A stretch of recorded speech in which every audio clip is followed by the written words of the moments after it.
Find your way to the Church of the Holy Sepulchre, y'all.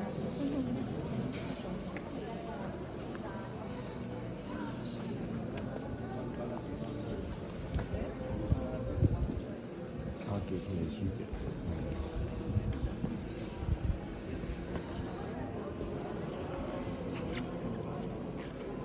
Keep coming. Come on, everybody. Come on. They'll sell you stuff all day long.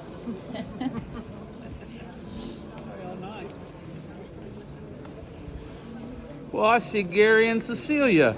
Yeah. Well, how about that? I've been wandering the city. You probably got here quicker than we did.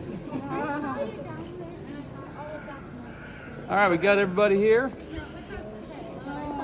Gather up close to me because I like to look you in the eye. This is the Church of the Holy Sepulchre. It's a big deal.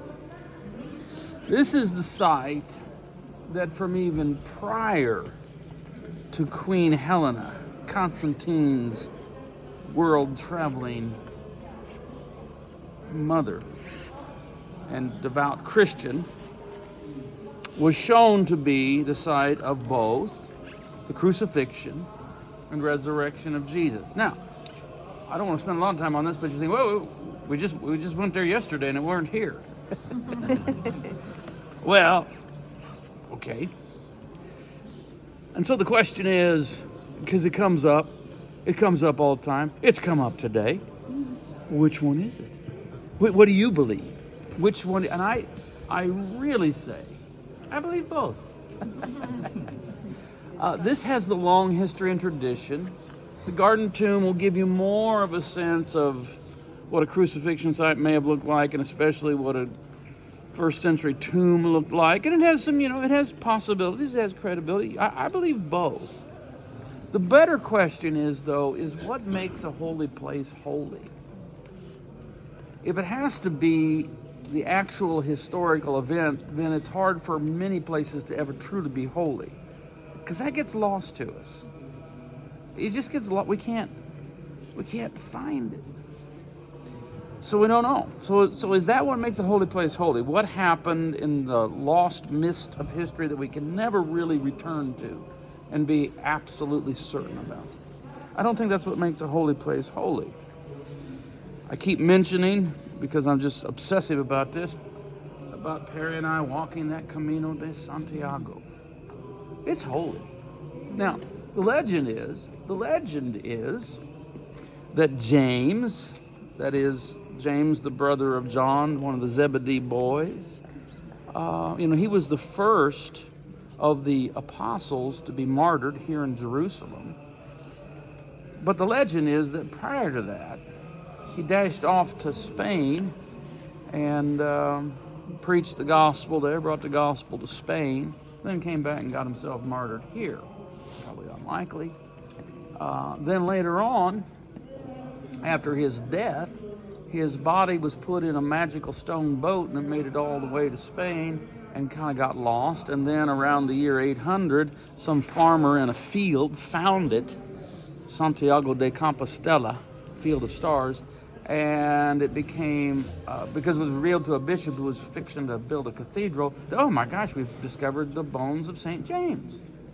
And so they built the cathedral around that. Well, you can tell by kind of my demeanor that I find that a bit fanciful.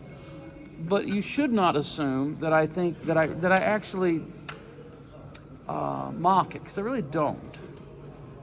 What's made, you walk the Camino de Santiago, you feel the sacredness, you feel the holiness. And how did that come to be? Not because of what did or didn't happen 2,000 years ago or 1,200 years ago, but because millions, not hundreds of thousands, millions, maybe tens of millions of pilgrims walk that way in faith. And now it's holy. And so when I arrive after my 500-mile walk at the cathedral in Santiago, do I do what the pilgrims do and hug that statue of St. James? You bet I do. and I don't do it. I don't do it with irony. I do it as one participating in faith, because I live in a secular age, and so I aspire to be a religious man. It's the last act of rebellion in a secular age. I mean, how am I going to rebel? Get a tattoo? I mean, no. I'm going to rebel by being a religious man. I aspire to, anyway. Because all of us, every one of us here, well, there might be exceptions, but I think probably all of us, are default secularists, trying not to be. And so we've come to this place that is magical, holy, sacred, strange, unusual, bizarre. You have no idea how much time I've spent here. However much you think I've spent here, I've spent a whole lot more time. I often come here every day when I'm in Jerusalem, every day. And I've spent a lot of time praying here. The places I like the best is probably the Golgotha Chapel. You go in, turn right, zip up to the top. It's a holy place. I've prayed there a lot. Of course, there is the tomb. You may or may not be able to go into it. I think maybe not. We'll see what happens. I like the Franciscan Chapel. Maybe we'll point that out to you as a place to pray. But it's a special place, made holy by the faith of others that now we are invited to participate in. There's a lot of quirks. I'm sure Mona can tell you more about this than I can. See that ladder up there? That's been there since, I don't know the exact, I think it's 1741. I think that's the thing. It was not, I'm not off by much. It's there, it's known as the immovable ladder. Well, it's been there since 1741, so they do have a case. But the reason it's immovable is that the church is divided among 6 different orders, like, Greek Orthodox, Roman Catholic. I know the Ethiopians are up on the roof. And part of their peace agreement is that no one can move anything without the agreement of everybody else. And so it's a symbol of their détente. And we just leave everything alone.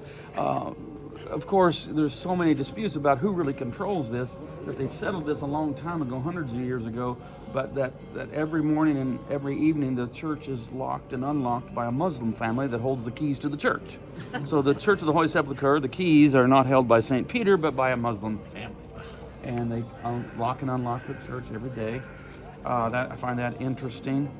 As you go in, straight ahead, you'll see this slab that's associated with the anointing of Jesus' body before burial, and then behind that, a mosaic of that same image, that event. And you'll see also a big aluminum ladder there, like somebody's changing light bulbs or something. A big, tall aluminum step ladder. That is the Lenten ladder. Quite probably no one's doing anything with it now. If someone is on the ladder, it'll be the first time I've ever seen anybody on it. But it's there during Lent because one of the orders does have the right to put up a ladder there during Lent, and so doggone it, they're going to do it, whether they need to do it or not. And so it's filled with all kinds of odd quirks like that, which is also sort of a metaphor of how funny we as Christians are. And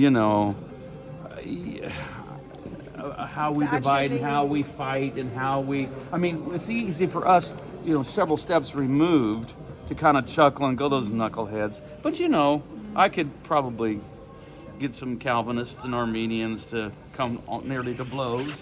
And so we probably are not here to pass any judgment. We're here to say, okay, my Christian faith that I belong to is much broader and wider and diverse than maybe I learned growing up at the First Baptist Church in Savannah, Missouri. I wouldn't have understood anything about this. But when I say I love this place, I'm being absolutely sincere. It's one of my very favorite places to be.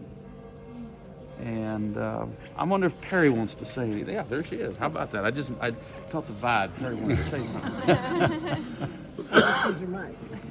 something. This is a very special and holy place to me too. And maybe if you see some of the monks in there or the priests in there, maybe being a little grumpy and telling people the Orthodox can be what to do and what not to do, instead of being irritated, maybe think about how they are trying to keep this place holy, and they don't want people coming in and being in any way disrespectful, which they may interpret that differently than we would. This sign right behind us that says, I would say Metoxian, but that's Greek. That is the property of the Muslim family who has the keys to the church. And I've been here when the door was open, maybe only once, but somebody invited me in, and it was, a member of the family, and they just explained that. The Ethiopian church is the only one who you can't access their area from the inside. There's a door right there in the corner, and maybe when you have some free time, if you want to go in that door, you will see. It'll take you to the rooftop. Yes, it'll take you to the You'll roof. take but the steps up. You'll pass through some churches, and it's pretty interesting. And just think about our Ethiopian brothers and sisters. For all that the Church of the Holy Sepulchre is, one of the things it is a time machine. You go through those doors, and if you want to, you can very easily feel yourself 1,000 years ago or more. Do you want to say anything about the downstairs? Yeah, I mean, Mona will probably do some of that. But if you find this, you should wander around. And if you found stairs that take you down, you go as far down as you go. That's the place where Queen Helena, found the true cross. The Vera Of course, Martin Luther had a lot of fun with that. He said, if all the pieces of the true cross were at my disposal, I could rebuild Noah's Ark. Luther had a way with jibes, but that was true. The relics. So it's easy for us to look upon, let's say, medieval people, and we look upon their devotion to relics, the bone of this saint and the tooth of that saint and pieces of the true cross and 3 of the thorns, all of that sort of stuff. And it's very easy for us to look at that, be quite dismissive, and say, they were so superstitious. Perhaps so.